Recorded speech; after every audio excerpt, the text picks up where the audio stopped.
Hallöchen zusammen und willkommen bei den Zeitzeugen. Wir melden uns heute irgendwo aus dem Nirgendwo. Nein, falsch. Wir melden uns aus einer hessischen Kleinstadt.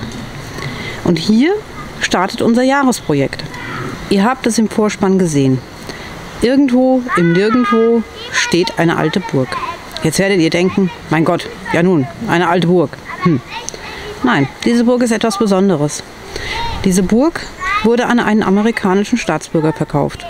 Und der hat nun nichts Besseres zu tun, als den alten Kasten auf Vordermann zu bringen und zu renovieren. Und wir als Zeitzeugen haben die Möglichkeit, diese Renovierung zu begleiten.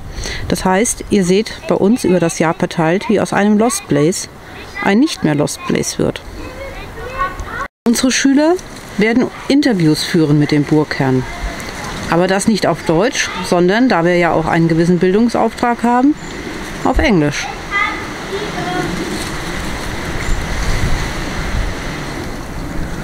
Ist sie nicht schön? Wir werden euch nun in den ersten Videos dieses alte Gemäuer vorstellen. Heute zunächst einmal die Außenanlagen und den Burghof. Ihr dürft gespannt sein, denn was ihr dort drin seht, ich verspreche euch nicht zu viel, habt ihr noch nie gesehen.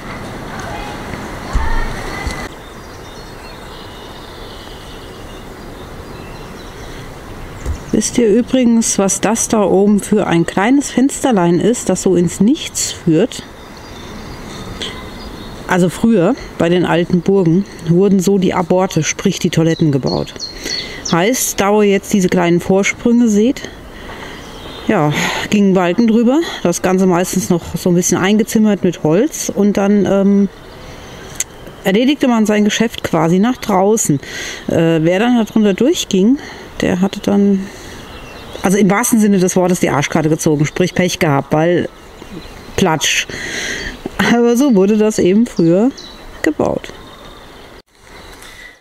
So, first of all, I want to thank you and greet you. And thank you all in all for us letting do an interview with you and witness the all-of-all makeover of this castle. Well, thank you. First of all, can you tell us something about yourself that everybody's allowed to know?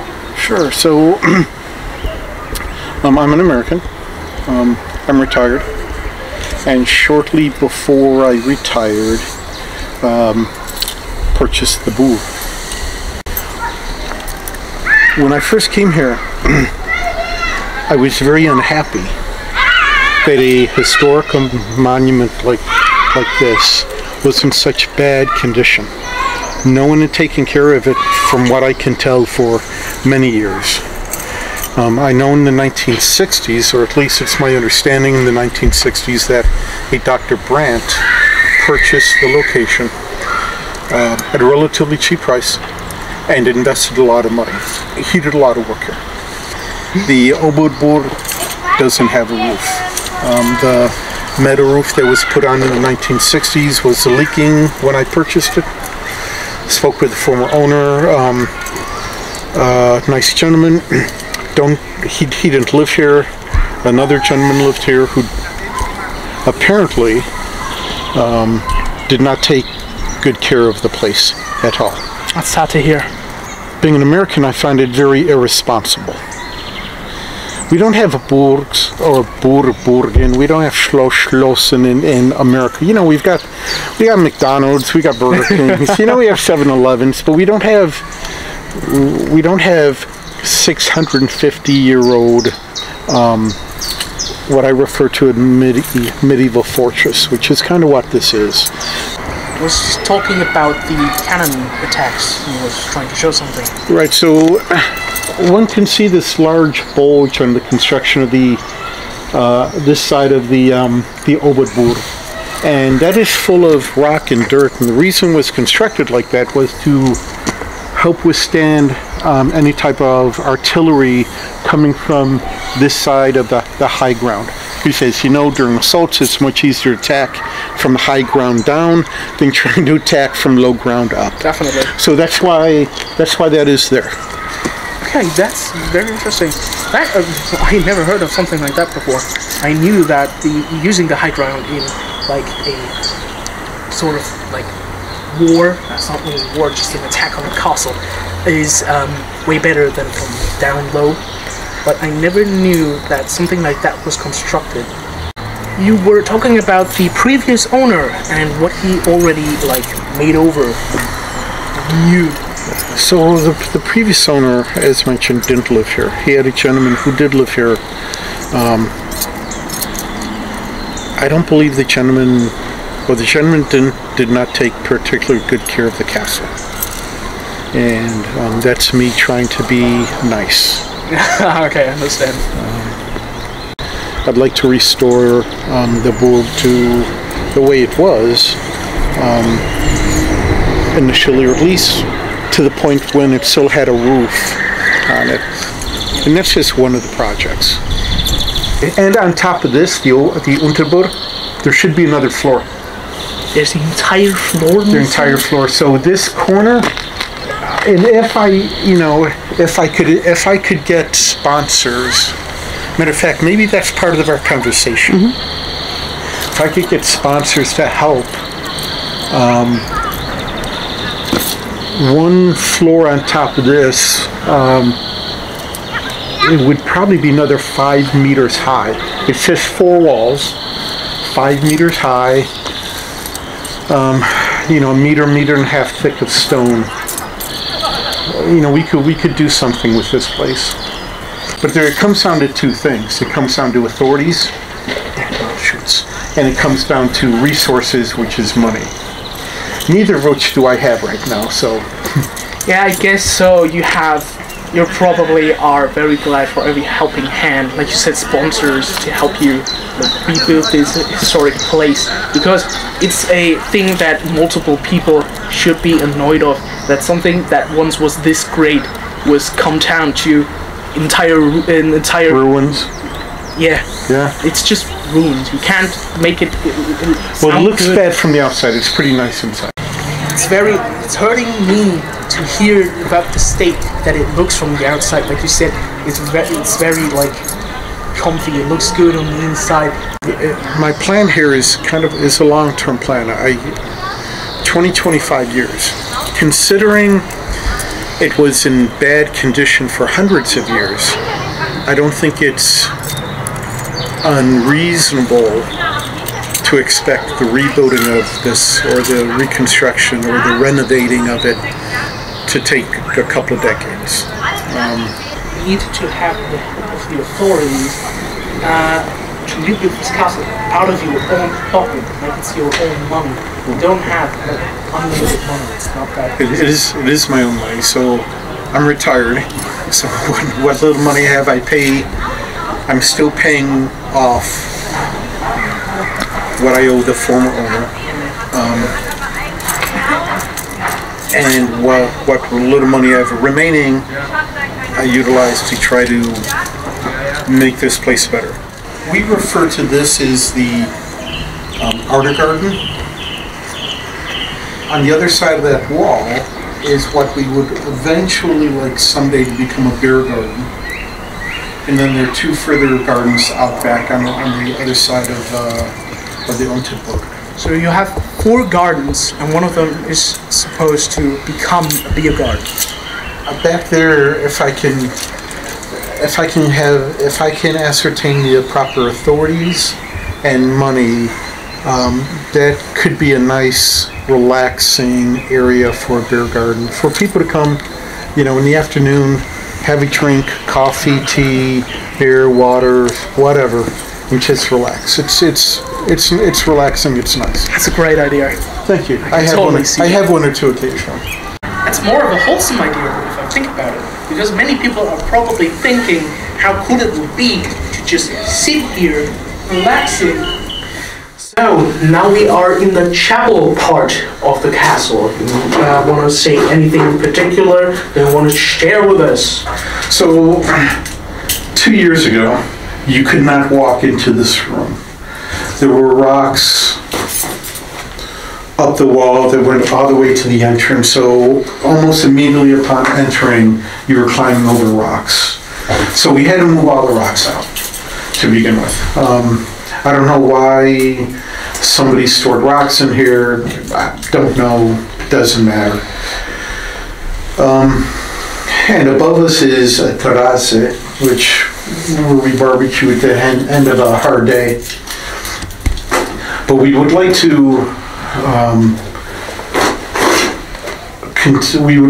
continue cleaning this. I'll probably have to speak with Denkmalschutz to put new kalkputs either on the walls or on the ceiling. But yeah, my wife in particular would like to utilize this as a chapel. So we have a lot of work, just a lot of work to do here also. So you don't want to change the chapel, you just want to renew it. Right, we don't want to change anything. We just want to clean, rebuild. You know, if things are falling down, of course, that's not good. Of course it's not. You know, kalkputs falling off the wall, not good. And that's what kind of irritating to me personally, that people of Denkmalschutz are trying to say no to you rebuilding something that they are trying to protect. That's like they wanted that it's breaking down at some point, that they don't have to work for it anymore. Well, I find that kind of ridiculous, actually. Right. So, as I said, you know, the folks from Denkmalschutz were here, and I understand, you know, some of their concerns, because obviously we wouldn't want to do any work here that inadvertently cause damage. And I understand that concern also. So we'll continue to work with them. A lot of what we're doing simply here is cleaning, though, because the place was in such bad shape. You know, a good cleaning works miracles.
So, damit ihr schon mal neugierig werdet auf das nächste Mal. Beim nächsten Mal, wie versprochen, werden wir, hört ihr das? Die alte Burg betreten. Und so in etwa sieht es da drinnen aus. Und das ist nur ein ganz kleiner Sneak Peek für euch. Bis dahin bleibt uns gewogen und erwartet alle Neuigkeiten von uns auf diesem Kanal. Gerne abonnieren, Daumen hoch, wir freuen uns. Bis bald, tschüss, sagen die Zeitzeugen. Und die Katzen.